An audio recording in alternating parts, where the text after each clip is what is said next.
Every warning label, every safety rule, is a tombstone for someone who tried it first. The 10 people in this video are the reason those rules exist. This is not a list of accidents. This is a tour of the exact moment a bad idea graduates into a full-blown law of nature. For legal reasons, this is a history lesson, not a to-do list. 1. In the iron-hard, unforgiving depths of a Siberian winter, the polar bear plunge is a cherished tradition, a brutal, character-building ritual of jumping into a hole cut in the thick river ice. For a man named Sergei, however, this tradition had become soft, diluted, a tourist-friendly shadow of its former glory. Sergei was a man of extremes, a local strongman who viewed life as a series of challenges to be met with overwhelming theatrical force. He announced to his small group of friends, who were gathered on the frozen riverbank with their phones dutifully recording, that he was going to redefine the polar bear plunge. He wasn't going to simply lower himself into the pre-cut ice hole. That was for the timid, the uninspired. He was going to make his own entrance. His plan was a breathtaking symphony of pure, unadulterated hubris. He was going to get a running start from the riverbank and break through the 2-foot-thick river ice with his head. In his mind, it would be a cinematic, explosive moment of impact, a testament to his superior strength and unbreakable will that would be spoken of for years. His friends, a mix of awestruck admiration and deep-seated concern, watched as he prepared. He stripped down to his swimming trunks in the sub-zero air, the frigid wind doing nothing to cool his burning ambition.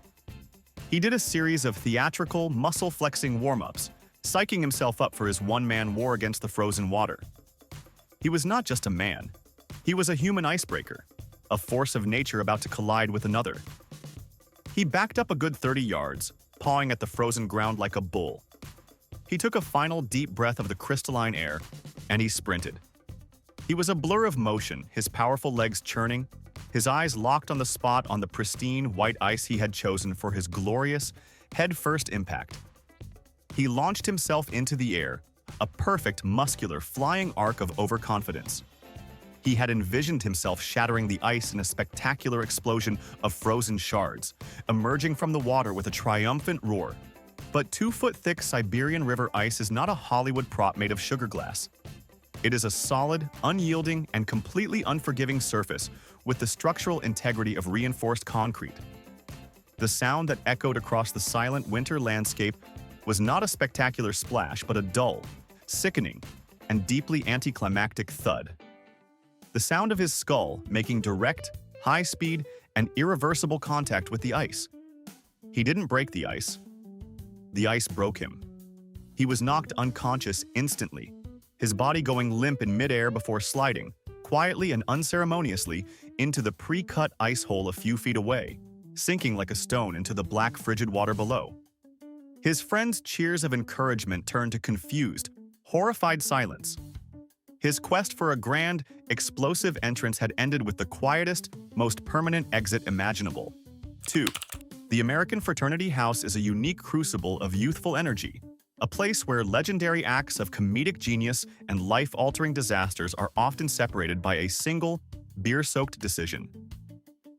In one such house, the silent guild mascot was a lone, stoic goldfish named Captain Finn, who presided over the chaos from his small glass bowl on the mantelpiece. For a sophomore named Kevin, a young man who had built his entire social identity around being the funny guy, Captain Finn was not a pet. He was a prop, a key to comedic immortality. During a particularly wild Saturday night party, fueled by cheap beer and the deafening roar of a cheering crowd, Kevin decided it was time to unveil his masterpiece. He was going to perform the ultimate unforgettable act of fraternity house daring. He was going to swallow the live goldfish. The idea, whispered among his friends, quickly grew into a full-blown spectacle. A circle formed, dozens of phones raised to record the event for social media posterity. This was Kevin's stage. He saw it as a harmless, if disgusting, feat of bravado. The fish was tiny. It would just slide right down, a brief moment of discomfort for an eternity of legendary status.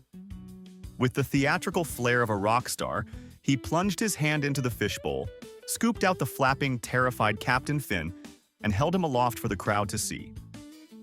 With a final, triumphant grin for the cameras, He tossed the live, wriggling fish into his mouth and, with a mighty, theatrical gulp, he swallowed. For a glorious 30 seconds, the prank was a smashing success. The crowd erupted with a mixture of horrified laughter and impressed disgust. Kevin took a bow, a victorious champion of collegiate absurdity. But then the laughter caught in his throat. A strange, confused expression washed over his face. He began to cough, a quiet, desperate, wet sound that was immediately drowned out by the party's music. The goldfish, a creature fighting for its own life in a desperate, oxygen-starved panic, was not on a simple, one-way trip to his stomach. In its frantic, final, thrashing moments, it had found its way down the wrong pipe. It had been inhaled, not swallowed, and was now lodged perfectly in his airway. The fish's small but rigid fins and flaring gills, which had allowed it to navigate its watery world, now acted as perfect, inescapable barbs, creating a complete and total biological obstruction. The crowd's laughter slowly faded as they began to realize his violent coughing was not part of the act.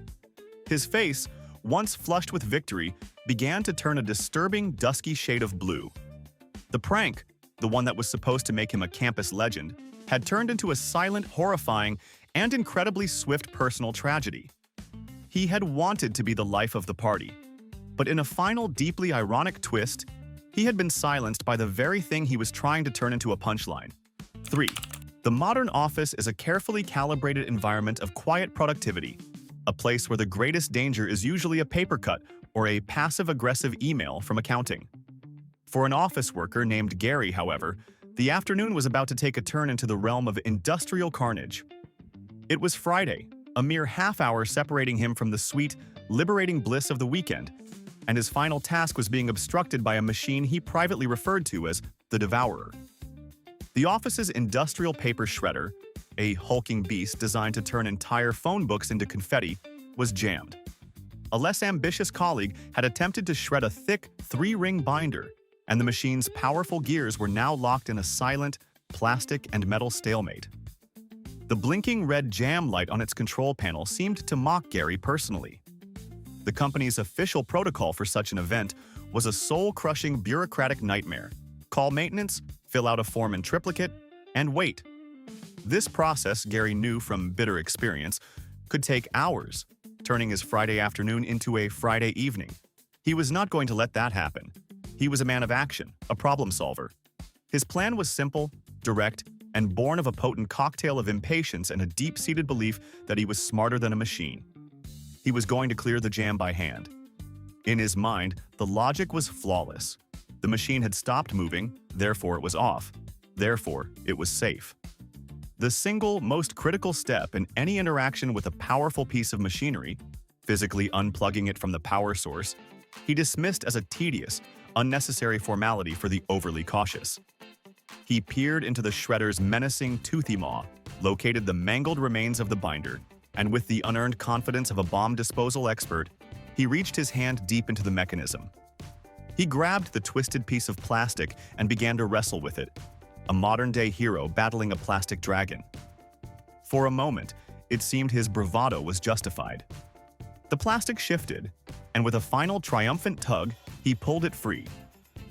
It was in this exact moment of victory that he unknowingly triggered the very feature that made the shredder so ruthlessly efficient: its autosensor.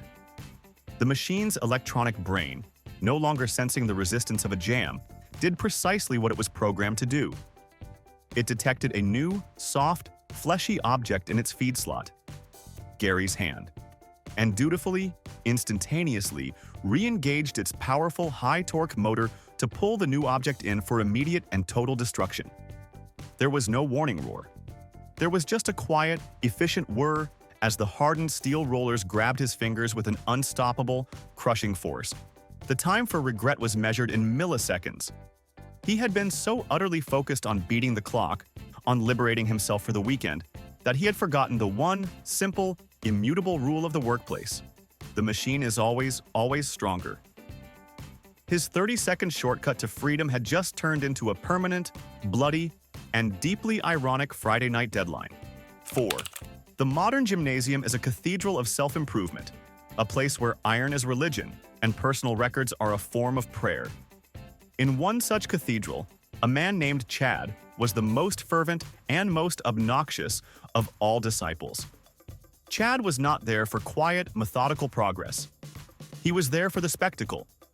He was a peacock in compression shorts, his workouts a theatrical performance of loud, guttural grunts, dramatic, mirror-flexing poses, and the percussive, attention-grabbing clang of slammed weights. His favorite stage, his personal altar of ego, was the 45-degree leg press machine, a massive, intimidating apparatus of steel and leather. On this particular afternoon, the gym was buzzing, and a few women he was trying to impress were working out nearby. The stage was set. Chad decided it was time to deliver a performance for the ages. He was going to set a new, unofficial gym record. He began to load the machine, not with a weight that challenged his muscles, but with a weight that challenged the very structural integrity of the machine itself. He slid 45-pound plate after 45-pound plate onto the sled, each one a clanging declaration of his own perceived magnificence. He loaded it with so much weight, well over half a ton, that other gym-goers stopped their own workouts to stare, a mix of awe and morbid curiosity on their faces. But his preparation was not yet complete. In a final, fateful act of pure, unadulterated hubris, he made a critical modification. He had always complained that the machine's built-in safety stops, the solid steel bars designed as the last line of defense between the user and a catastrophic failure, were a crutch for the weak that limited his full range of motion. With a dismissive grunt, he pulled the pins and removed the safety bars, tossing them aside. He was now working without a net, a high-wire act of his own making. He settled into the machine's padded seat, the half-ton of iron plates looming over him like a guillotine. He wrapped his hands around the grips, took a deep, theatrical breath, and with a vein-popping, primal roar that echoed through the entire gym, he pushed. The sled moved an inch, then two. The sheer, impossible weight trembled. He was doing it. He was a god of iron. But as he struggled to complete that first, agonizing repetition, his body, which was made of mere flesh and bone, not mythological ambition, began to betray him. The tendons in his knees, stretched to their absolute breaking point, screamed in protest, and then, with a quiet, sickening finality, they surrendered. There was no loud pop, just a sudden, complete loss of all power. The half-ton of iron plates, now completely unsupported by his failed muscles and, more critically, by the safety stops he had so arrogantly discarded, came crashing down. The machine he had used as a stage for his ego did not hesitate. It did not slow down. It simply obeyed the unforgiving laws of gravity, turning his altar of triumph into a final, crushing, and deeply ironic tomb of his own making. 5. In a sprawling, sun-drenched zoo in India, a zookeeper named Rajan was a man who believed he could speak the language of the wild. He was known for his almost mystical and deeply unsettling connection with the zoo's crown jewel, a magnificent 500-pound Bengal tiger named Khan. Rajan had been there the day Khan was born, a blind, helpless cub, and he had raised the tiger himself. Over the years, this relationship had morphed in Rajan's mind from one of a handler and his charge to something far more profound. He truly, deeply believed they shared a bond of love and understanding, a father-son relationship that transcended the natural order of things. He saw Khan not as an apex predator, a perfect killing machine forged by millions of years of evolution, but as his own, slightly oversized, stripy house cat. This belief led him to take risks, to bend, and then break safety protocols, a practice that thrilled the zoo's visitors but gave his colleagues a constant, low-grade terror. One sweltering afternoon, during the zoo's public feeding time, Rajan decided it was time for the ultimate public validation of their special bond. The crowd was large, the atmosphere electric, and Rajan's ego was soaring. As another keeper prepared to slide a massive 30-pound slab of raw meat into the enclosure through a secure chute, Rajan made a shocking announcement. He was going to go inside the cage and give Khan a hug while he ate. The other keeper's face went pale.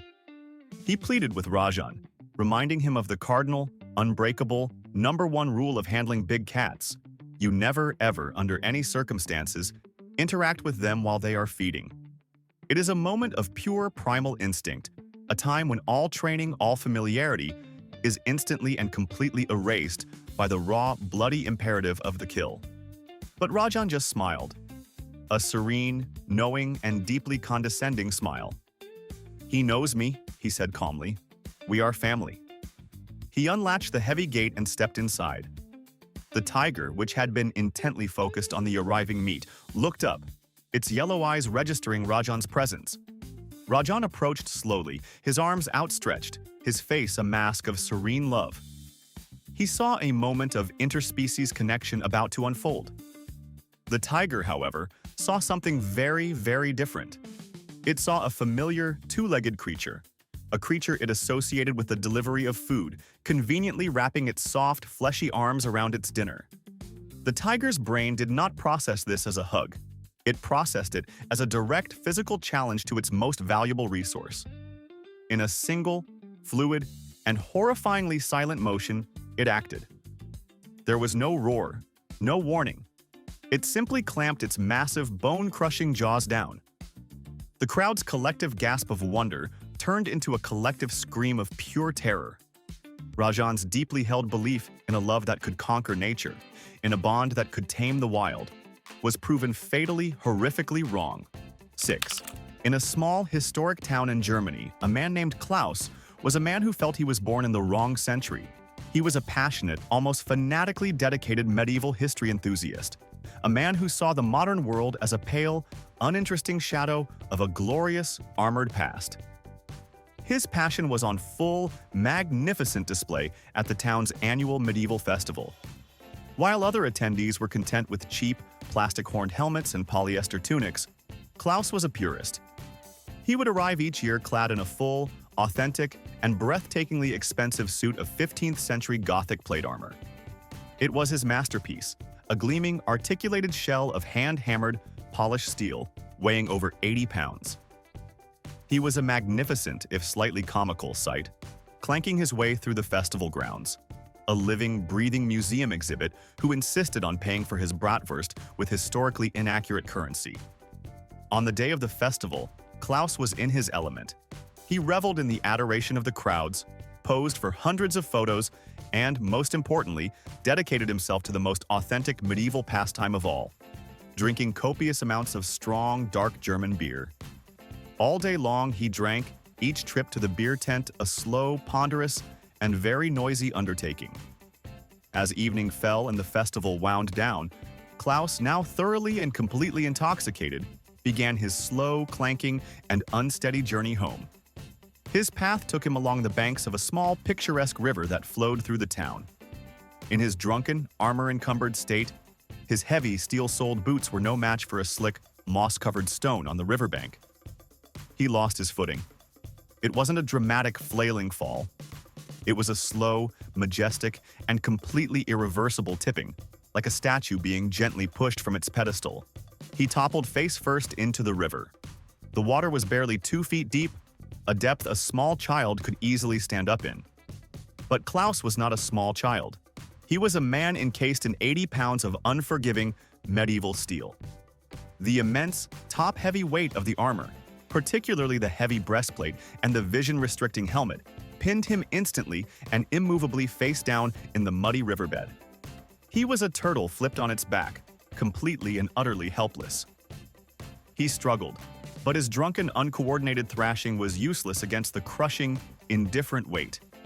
The shallow, seemingly harmless water filled his helmet, silencing his panicked, gurgling cries. The magnificent suit of armor he had worn with such pride, the very symbol of his passion for a more heroic age, had become his own 7. Deep within the labyrinthine, oppressive walls of a notorious Brazilian prison, a man named Marco was a connoisseur of hope. He wasn't a hardened cynic. He was an artist, and his chosen art form was the meticulously planned, impossibly audacious escape. He saw the towering concrete walls and the menacing razor-wire fences not as the end of his story, but as the opening chapter of a legend. His plan was a breathtaking symphony of patience, ingenuity, and a complete and utter disregard for aeronautical science. He was going to escape by air. His chosen chariot, a full-sized hang glider. Over the course of a long, painstaking year, his devoted wife during her weekly conjugal visits smuggled in, piece by infinitesimal piece, a disassembled hang glider.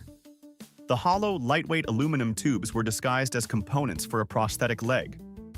The vast, colorful expanse of ripstop nylon fabric was folded into impossibly small squares and hidden within the false bottoms of care packages. The steel wires and bolts were concealed within hollowed-out loaves of bread and bars of soap. In the dusty, forgotten corner of the prison workshop, Marco, a man of surprising mechanical genius, slowly and secretly began to assemble his bird of freedom. It was a masterpiece of clandestine engineering. Finally, after a year of silent, patient work, it was complete. A beautiful, fragile-looking angel of escape, hidden in a disused ventilation shaft above the prison laundry. All he needed now was the perfect stage for his debut. He studied the weather patterns, waiting for a day with a strong, steady wind blowing away from the prison. A wind that would be the engine of his liberation.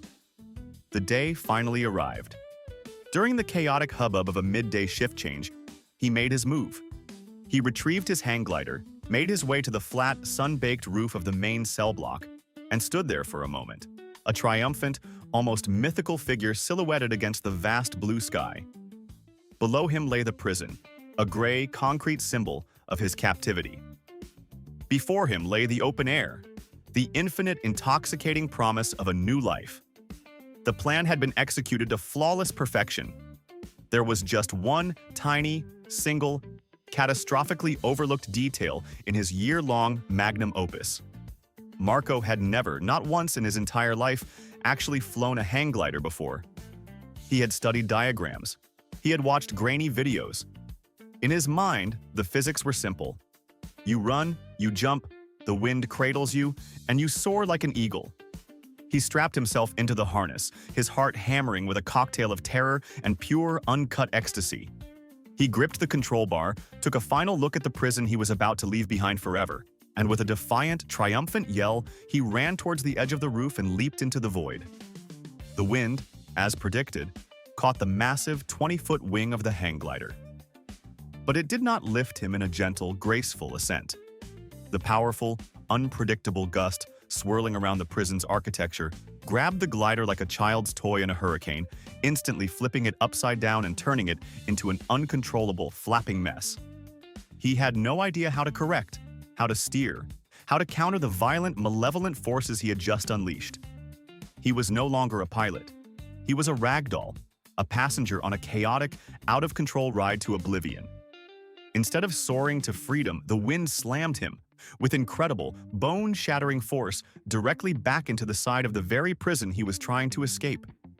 His grand journey to freedom ended abruptly, a tangled, broken mess in the high-voltage wires of the prison's own perimeter fence. A final, shocking, and deeply ironic end to his meticulously planned, but tragically under-rehearsed great escape. 8. In the lush, rolling green fields of the English countryside, a woman named Eleanor was not just a horse owner. She was, in her own mind, a horse whisperer, a Dr. Dolittle of the equestrian world. She was a passionate and perhaps overly imaginative horse enthusiast who was convinced she had forged a telepathic, almost mystical bond with her prize stallion, a massive 200-pound Shire horse named Goliath. Eleanor was also an aspiring animal trainer with a flair for the dramatic, and she was determined to teach Goliath a trick that would showcase their unique connection and make them both famous in the local community. Her chosen trick: play dead. For months, she had worked with the massive, gentle, and somewhat bewildered giant, using a complex system of verbal cues, hand signals, and a seemingly endless supply of carrots to get him to lie down on command. She saw this not as a simple trick, but as the ultimate expression of the profound trust and love that existed between them. Her grand vision was an artistic, dramatic photograph that would capture this bond for eternity. She would lie down in a picturesque field of wildflowers, give the command, and her magnificent, powerful horse would gently, gracefully, and lovingly lie down beside her. A perfect, harmonious portrait of interspecies, friendship, and understanding. The day of the photo shoot arrived. The English sun was perfect. The wildflowers were in full, glorious bloom. She set up her expensive camera on a tripod, programmed the timer, and took her place. This was her moment. She lay down in the tall, soft grass, a serene, confident smile on her face, the very picture of a woman at one with nature. She looked into Goliath's large, placid eyes and gave the series of cues she had so diligently trained him with. What Eleanor had catastrophically failed to teach Goliath, in her artistic and anthropomorphic zeal, was the critical difference between the human concept of gently lie down and a horse's natural, biomechanical, and gravity-assisted method of doing so. A 200-pound animal does not gently and carefully lower itself to the ground like a person. It collapses. Obediently, and without a moment's hesitation, Goliath followed his training to the letter. He buckled his front knees, and then, with the full, unmitigated, and completely unthinking force of gravity on his side, he simply let go, collapsing sideways with his entire, colossal weight. Eleanor, lying directly in the path of this controlled, half-ton fall, had just enough time for her serene smile to transform into a mask of pure, horrified, and ultimately final realization. She was instantly crushed beneath the immense weight of the very animal whose trust and gentleness she was trying so artistically to display. The horse, having successfully performed his trick and now enjoying a nice lie down in a field of flowers, probably lay there peacefully, waiting for the carrot and the praise that would never come. Eleanor's quest for the perfect dramatic photo had succeeded, but the final tragic image was captured not by her camera, but in the annals of deeply ironic and completely avoidable tragedies. 9. The local pub is a sacred arena for the spirited and often pointless debate, a place where theories on sports, politics, and history are passionately, and often loudly, argued over pints of lukewarm beer. In one such establishment in a working-class neighborhood in Poland, two friends, let's call them Stanislaw and Jacek, were embroiled in a particularly intense and particularly stupid historical and anatomical debate. The topic of the evening: which bone in the human body is the strongest? Jacek, a man who occasionally read the trivia section of the newspaper, confidently argued that it was the femur, the long thigh bone. Stanislaw, a man of deep, unshakable, and entirely fact-free conviction, loudly and aggressively proclaimed that it was, without a shadow of a doubt, the human skull. "It protects the brain, you idiot," he slurred, spittle flying from his mouth. "It has to be the strongest." The argument grew louder, more heated, attracting a small, bored audience of other bar patrons. Jacek presented his case with what little scientific evidence he could recall. Stanislaw presented his case by simply increasing his volume. Finally, Stanislaw, realizing that mere words were failing to convince the skeptical Jacek, decided that the time for talk was over. He needed to provide a practical, definitive, and very public demonstration of his theory. "I'll prove it to you," he roared, a wild look in his eyes. He then stood up, took a few unsteady steps back from the heavy, steel-plated, and wood-topped bar, and with a running start, he headbutted it with all his might. A loud, metallic thud and a sickening crunch echoed through the suddenly quiet bar. He stumbled back, a trickle of blood running down his forehead, but a triumphant, manic grin on his face. "See?" he yelled. "Barely a scratch. Solid as a rock." The crowd, a mix of horrified and morbidly entertained, watched as he, unsatisfied with the first result and now fully committed to the scientific method, decided to do it again. He was going to prove the skull's resilience through sheer, repetitive, and increasingly concussive force. He charged again, a second, louder thud. Then a third. With each brutal impact, he was getting dizzier, his movements more erratic, his speech more slurred, but his conviction only grew stronger. He was no longer just a drunk man in a bar. He was a scientist, a crash test dummy for his own brilliant hypothesis. On the fifth impact, as his forehead met the unyielding, indifferent steel of the bar one final time, the experiment came to a sudden, conclusive, and fatal end. He didn't just stumble back this time. He collapsed to the floor like a puppet with its strings cut, a victim of a massive, self-inflicted skull fracture and a catastrophic cerebral hemorrhage. The bar went silent. He had, in the most definitive and ironic way possible, proven that the human skull is, in fact, not stronger than a steel bar. And in doing so, he had lost not only the argument, but the very life his skull was so valiantly and so unsuccessfully designed to protect. 10. In the rolling, picturesque hills of the French countryside, a young woman named Céline was a soldier in a war of ideology. She was a passionate, zealous animal rights activist, and her heart burned with a white-hot, righteous fury against her chosen enemy, the fur industry, an institution she saw as a medieval monument to human cruelty and vanity. She was not content with the slow, incremental progress of peaceful protests or the hollow victory of online petitions. Céline was a soldier of liberation, and she decided it was time for a direct action mission, a grand, symbolic gesture that would shake the industry to its core. Her target was a large, remote, and seemingly poorly guarded fur farm that bred thousands of minks for their valuable pelts. Her plan was as simple and bold as it was tragically naive. She was going to break into the farm under the cover of darkness and set every single animal free. In her mind's eye, she envisioned a glorious cinematic scene of liberation, a torrent of grateful, furry creatures pouring out of their cages and running back to the wilderness where they belonged, a powerful, living symbol of her victory. After weeks of careful, amateurish reconnaissance, she executed her raid. She successfully bypassed the farm's flimsy perimeter fence and stood before the long, dark sheds that housed the mink cages. With a pair of heavy bolt cutters and a heart full of unwavering, righteous purpose, she began her work, snapping the locks and flinging open the cage doors one by one. The minks, small, weasel-like carnivores, began to pour out. She had expected them to be timid, fearful, and grateful for their newfound freedom. She had failed to consider two critical and ultimately fatal facts. First, these were not noble wild creatures yearning for the forest. They were animals that had been bred in captivity for generations, making them semi-domesticated, completely unafraid of humans, and, due to their cramped and stressful living conditions, highly aggressive and pathologically territorial. Second, she had just released thousands of these small, vicious predators into a confined, enclosed space at the exact same time. The result was not a grateful, orderly exodus to freedom. It was the instantaneous creation of a chaotic, swarming, chittering, and very hungry mob.